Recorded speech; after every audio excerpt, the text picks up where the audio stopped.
Hindi kumpleto ang handaan kung wala ang kwelang mga palaro. Kaya pag-usapan natin ang mga palaro na pwede nating gawin sa mga handaan. Oh my God! Una sa ating listahan, palubuhin mo ako. Ang mechanics, kailangan mo ng lobo at pang-ihip.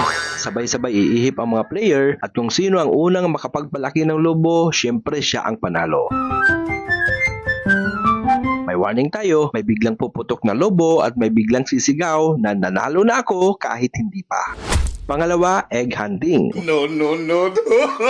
Dito, blindfolded ang players. May itlog sa sahig at hawak nila ang empty bottle. Ang unang makabasag, gamit ang bote, syempre panalo. Pero asahan mong merong mga mali-maling direksyon, may hahampas sa hangin, at may mga tatawa bago pa may manalo. Pangatlo sa ating listahan, volleyball. Pero hindi ito basta-bastang volleyball. Kailangan itong laruin sa labas, syempre. Kailangan dito malaking bola na parang giant marshmallow.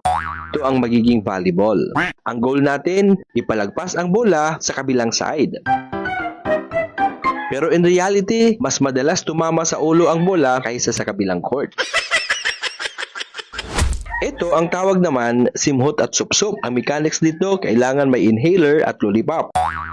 Susundin ng players ang utos ng MC. Kapag nagkamali ka, syempre talo ka na. Pero ang plot twist, nalilito ang player kung sisimhot ba o susupsup. No. Panglima, egg eating relay. Ang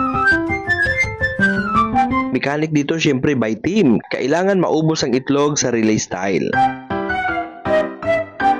Panalo ang team na unang makakatapos. Kadalasan sa mga eksenang ito ay may nabubulunan ng itlog, may nagkakamali at may nagrereklamo kung totoo ba ang luto na ang itlog. Pang-anim, bring me something. Ang mechanics dito, sasabihin ng facilitator ang kulay ng isang bagay na dapat pag-aagawan. Ang goal natin, maghanap at magdala ng kahit anong bagay na uniform ang kulay.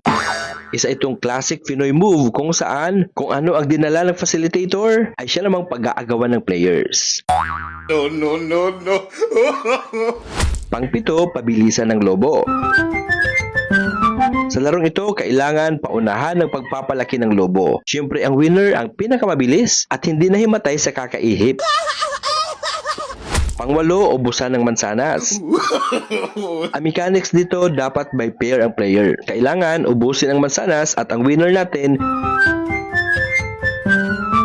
yung pair na unang nakatapos o nakaubos sa mansanas. Mas mahirap gumiti kapag puno ang bibig. Ang larong ito ay tinatawag na tusok itlog. Blindfolded ang players. May stick para tusukin ang itlog. Tapos kakainin. Reality check natin dito. Madalas, sahig ang natutusok ng player. Pang-sampo sa ating listahan, shoot the ball. Sa larong ito, may container na nakakabit sa bewang. Ang goal ng player ay shoot ang bola sa container. Number 11, ang kwila ngayon na game, ang garter game.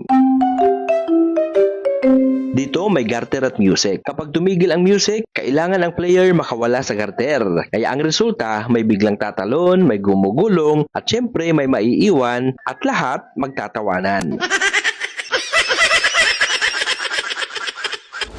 Number 12 natin ang Pop the Balloons. Sa larong ito may nakatali na lobo sa bukong-bukong. Ang goal, paputukin ang lobo ng kalaban. Siyempre, ang chaos level dito 100%, parang battle royale sa bakuran. Number 13 sa ating listahan, ang weird undies. Mechanics dito, kailangan isuot ang underwear o diaper na walang kamay. Ang winner siyempre ang makakasuot ng maayos ng walang kamay at expected reaction natin, tawanan ng audience na walang humpay. No. Number 14, eat the cookie. Ang mechanics natin dito, dapat may cookie na nakasabit at nakatali sa paa. Goal ng player na kainin ang cookie na walang kamay. Ang twist dito, kadalasan, nalalaman natin kung sino ang player na may rayuma o masakit na ang paa. Ayan mga katribya, pili na kayo sa mga laro at siguradong walang uuwi na hindi masakit ang tiyan sa katatawa. Alam nyo na yan, kahit gaano kasarap ang lechon kapag walang palaro, parang kanin na walang ulam. Huwag mong kalimutan mag-like, mag-share at mag-comment sa ating mga na-feature na mga palaro ang gusto mong laruin.